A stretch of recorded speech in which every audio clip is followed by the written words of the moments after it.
नमस्कार, आदाब और सत श्री अकाल दोस्तों। मेरा नाम है उत्कर्ष मिश्रा और आप सभी का पॉलिटिकल साइंस अड्डा के इस यूट्यूब चैनल पे बहुत ही तहे दिल से स्वागत है दोस्तों। आज हम लोग श्रीलंका में जातीय संघर्ष और लोकतंत्र के बारे में पढ़ेंगे।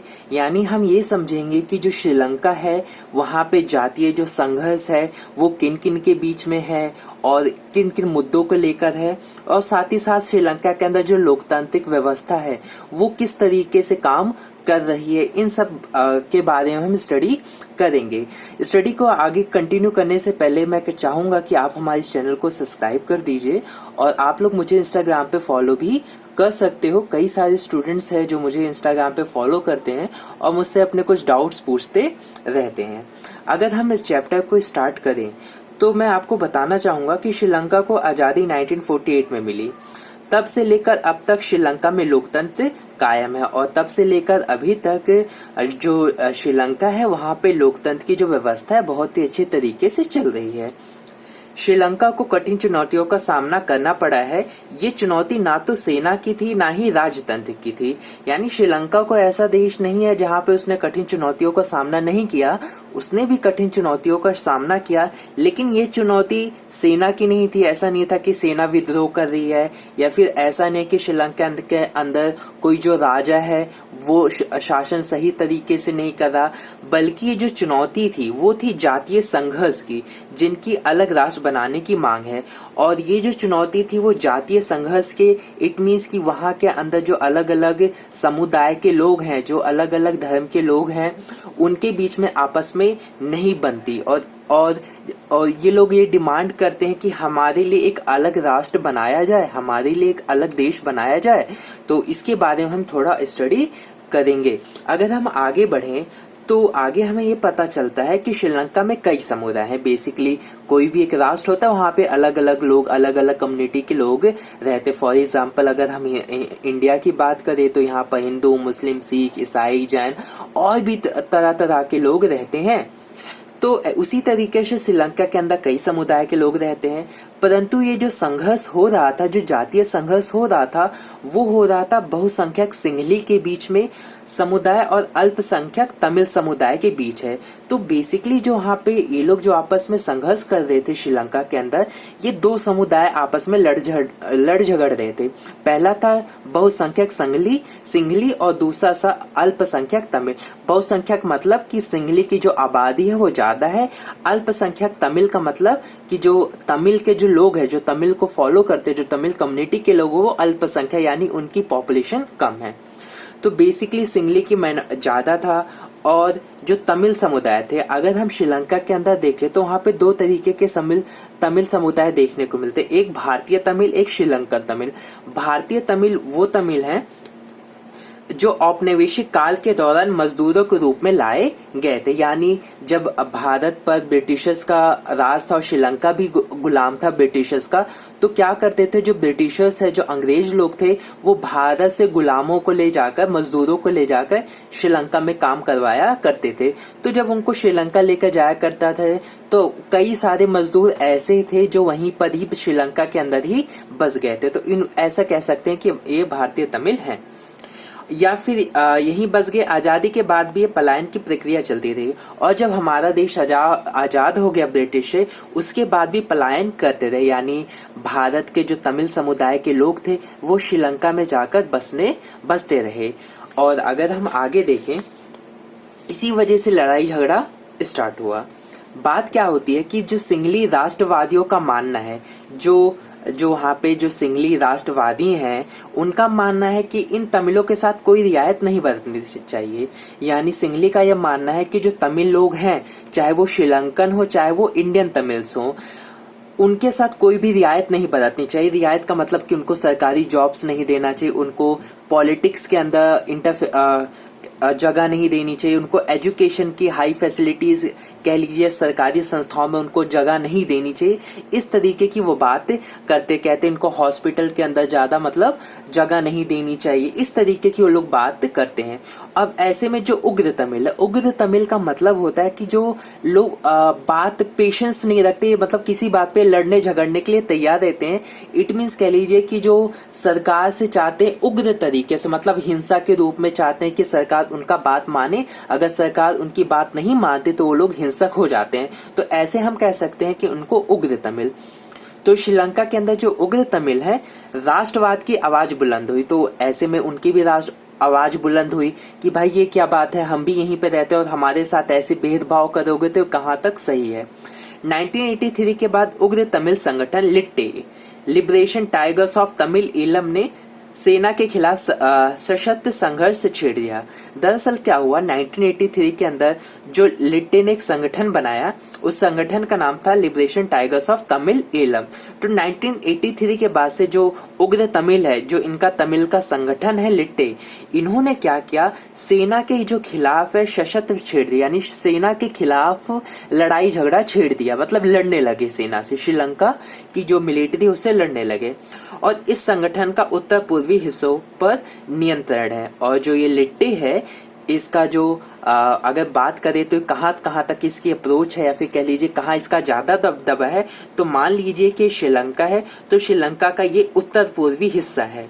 इस हिस्सा जहां पे मैंने ये शैडो की गई है, इस इलाके में इन लिट्टे का ज्यादा दबदबा है। हालांकि एग्जाम में पूछा जाता है कि जो लिट्टे है, एक नंबर में पूछ ले कि लिट्टे की फुल फॉर्म लिखो, तो आप लिट्टे की फुल फॉर्म लिख सकते हो।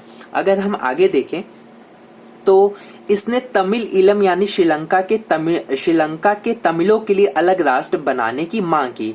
यानी जो लिट्टे है उसने कहा कि तमिल ईलम के नाम से एक अलग राष्ट्र बनाया जाए, और वो राष्ट्र किन लोगों के लिए होगा, श्रीलंका के तमिलों के लिए। यानी सिंहली अलग रहे, तमिल अलग रहे, उनका अलग राष्ट्र हो, हमारा अलग राष्ट्र, ये लोग वहां की मांग करने लगे। श्रीलंका की समस्या भारतवंशी लोगों से भी जुड़ी है। अब आप सोचोगे कि भारत से कैसे जुड़ी है, दरअसल भारत से इस तरीके से जुड़ी है क्योंकि भारत के भी जो तमिल्स है वो श्रीलंका के अंदर रहते हैं। तो ऐसे में क्या होता है कि जो भारत में रह रहे तमिल है, वो भारत सरकार को कहते हैं कि श्रीलंका के अंदर हमारे भाई बंधु रहते हैं, हमारे कम्युनिटी के लोग रहते हैं, उनके साथ भेदभाव हो रहा है, उनके साथ इस तरीके की चीजें हो रही हैं, गलत व्यवहार हो रहा है, तो आप क्यों कुछ नहीं कर रहे। तो ऐसे में भारत की तमिल जनता का भारतीय सरकार पे भारी दबाव है, वो दबाव डालते हैं भारतीय सरकार के ऊपर कि वह श्रीलंकाई तमिलों के हितों की रक्षा करे, कि जो श्रीलंका के अंदर जो तमिल्स है, जो इंडियन तमिल्स है, उनकी रक्षा के लिए आप कुछ कदम उठाइए। तो ऐसे में भारत सरकार दबाव में आती है और उसको कदम उठाना पड़ता है।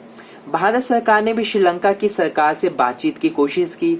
तो जो भारत सरकार है उसने भी श्रीलंका के जो सरकार थी उससे बातचीत की कोशिश की कि भाई ऐसी ऐसी प्रॉब्लम, हमारे ऊपर भी दबाव है, तो कुछ इसका समाधान कीजिए।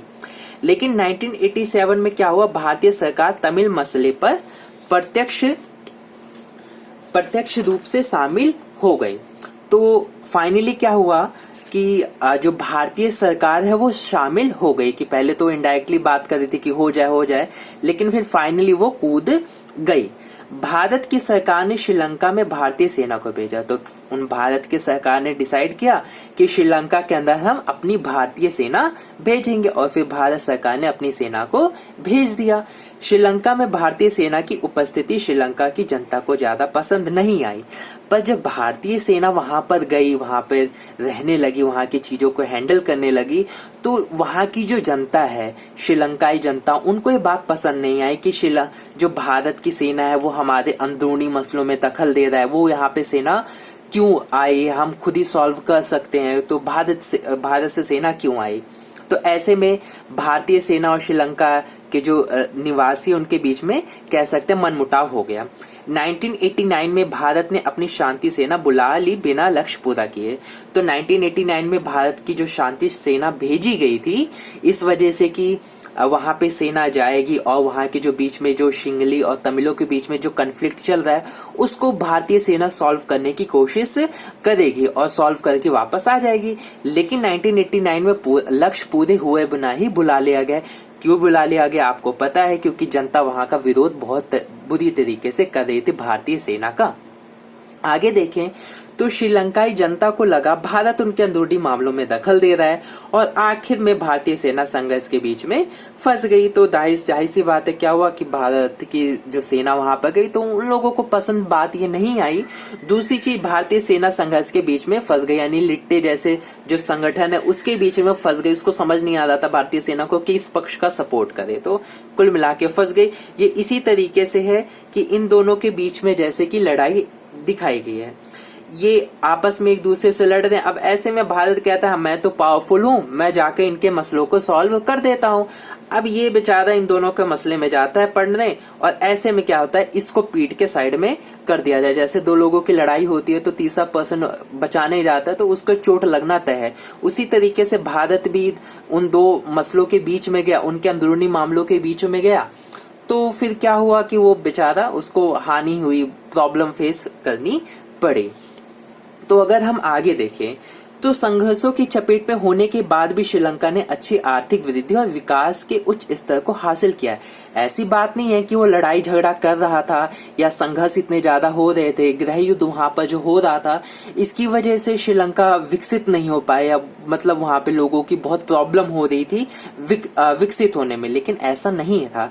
श्रीलंका ने अच्छी आर्थिक वृद्धि की, यानी उसका जो विकास है वो बढ़ रहा है और विकास के उच्च स्तर को हासिल किया। और एक जो डेवलपिंग कंट्री, जो विकासशील देश के लिए जो चीजें चाहिए या जो ग्रोथ होनी चाहिए वो श्रीलंका अचीव कर रहा है। जनसंख्या की वृद्धि दर पर सफलतापूर्वक नियंत्रण करने वाले विकासशील देशों में श्रीलंका प्रथम है। यानी जो श्रीलंका है वो अपने यहाँ पर जनसंख्या को, जो जनसंख्या बढ़ रही है उसको कंट्रोल करने में बहुत ही ज्यादा सक्सेसफुल हो रहा है। और अब सवाल पूछोगे कि वहां पे जनसंख्या का क्या रोल है। दरअसल जनसंख्या का ये रोल है कि मान लीजिए 2 बिस्किट है, 2 बिस्किट का पैकेट अगर मैं 2 लोगों में बांटता हूं तो वो लोग आराम से खा लेंगे, कोई प्रॉब्लम नहीं होगा। लेकिन अगर मैं 2 बिस्किट के पैकेट को मैं 40 लोगों में बांटूं तो क्या वो किसी एक पर्सन के लिए सेटिस्फाई होगा? नहीं, वो 2 बिस्किट का पैकेट 40 लोगों के लिए नहीं सेटिस्फाई कर सकता। इसी तरीके से देश के अंदर रिसोर्सेस होते हैं। अगर देश की पॉपुलेशन बढ़ेगी, रिसोर्सेस तो फिक्स है, लेकिन जो देश के अगर रिसोर्स पॉपुलेशन बढ़ रही है तो पॉपुलेशन सारे रिसोर्सेज को यूज कर लेगा और लोगों के पास जो रिसोर्सेज मिलेगा जितना भी आएगा वो सही तरीके से नहीं आएगा। बिस्किट को आप रिसोर्स समझिए और बढ़ती हुई पॉपुलेशन को आप लोग समझिए, यानी जितने ज्यादा लोग होंगे उतना ही प्रॉब्लम होगा। अर्थव्यवस्था को उदारीकरण करके उन्नति की राह पर कदम बढ़ाया और श्रीलंका ने अपनी जो अर्थव्यवस्था उसका उदारीकरण किया, यानी उसको थोड़ा विदेशों के लिए खोला, यानी बाहर के जो देश है, जो फॉरेन कंट्रीज हैं, अमेरिका हो गया, भारत हो गया, नेपाल हो गया, पाकिस्तान हो गया, बड़ी बड़ी चाइना जैसे देश हो गए, उनके लिए, यूरोप के बहुत से देश हो गए, उनके लिए खोला है कि आप आके यहाँ पे व्यापार करिए। श्रीलंका में अब भी सफलतापूर्वक लोकतंत्र कायम है और सबसे अच्छी बात यह है कि श्रीलंका के अंदर अभी भी लोकतंत्र बहुत ही अच्छी तरीके से कायम है और इसका सकल जो घरेलू उत्पाद है यानी जीडीपी है वो दक्षिण एशिया से ज्यादा, यानी दक्षिण एशिया के अंदर जो कंट्रीज आती हैं उनसे ये ज्यादा है। तो श्रीलंका के अंदर भले ही जातीय संघर्ष रहा है लेकिन उसकी जीडीपी अच्छी रही है। अगर जीडीपी देखें तो जीडीपी क्या होता है, अगर आप इकोनॉमिक्स है तो आपके पास तो आप समझ जाओगे, लेकिन जिनके पास इकोनॉमिक्स नहीं, हालांकि 9th क्लास 10th क्लास में भी जीडीपी का मतलब बताया गया है, लेकिन मैं आपको फिर से बता देना चाहूंगा कि जीडीपी का मतलब होता है ग्रॉस डोमेस्टिक प्रोडक्ट, यानी सकल घरेलू उत्पाद। दरअसल इसके अंदर क्या होता है कि आपके देश के अंदर जितने भी गुड्स एंड सर्विसेज प्रोड्यूस हुई है, जितनी भी सेवाएं और जितनी भी वस्तुएं बनाई गई हैं आपके देश के अंदर, उनकी वैल्यू को जोड़ दिया जाता है तो हमें हमारा जीडीपी मिल जाता है। आई होप आपको ये वीडियो जो है वो अच्छी लगी होगी, कोई भी आपको डाउट नहीं होगा। वीडियो का अगर अच्छी लगी है तो लाइक कर सकते हो, कमेंट करके बता सकते हो। आप लोग मुझे इंस्टाग्राम, ट्विटर और फेसबुक पे आप लोग मुझे फॉलो भी कर सकते हो और मिलते हैं आप लोगों से नेक्स्ट वीडियो में। इस चैप्टर की और भी वीडियोस आप लोग देख सकते हो, डिस्क्रिप्शन बॉक्स को भी आप लोग चेक कर सकते हो। मिलते हैं आपसे नेक्स्ट वीडियो में, तब तक के लिए बाय बाय।